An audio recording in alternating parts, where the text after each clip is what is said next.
రాష్ట్రానికి కేంద్రం సరఫరా చేస్తున్న యూరియా పక్కదారి పడుతోందని బీజేపీ రాష్ట్ర అధ్యక్షుడు రామచంద్రరావు విమర్శించారు.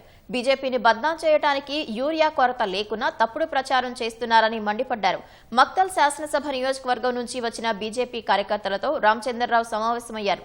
మనస్పర్ధలు ఉంటే పక్కన పెట్టి కలిసి పనిచేస్తే స్థానిక ఎన్నికల్లో బీజేపీ విజయం సాధిస్తుందన్నారు.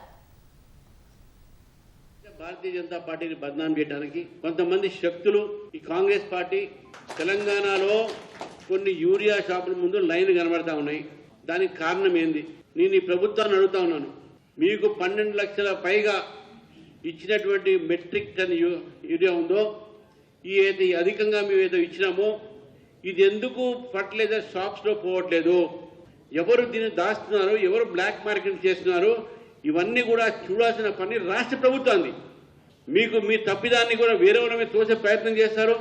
ఈరోజు కేంద్రం ఇచ్చినటువంటి ఒక యూరియాని మీరు బ్లాక్ మార్కెట్లో దాచటంలో, తర్వాత డీజిల్ పెట్రోల్ బంకులకు అమ్మి ఈ డీజిల్ని పెట్రోల్లో డీజిల్లో వాడేటట్టుగా ఈ యూరియాని డీజిల్లో వాడేటడానికి బ్లాక్ మార్కెటింగ్ తెలంగాణలో జరుగుతుంది అని చెప్పేసి మీకు ఈరోజు చెప్తా ఉన్నాను. మిత్రులారా,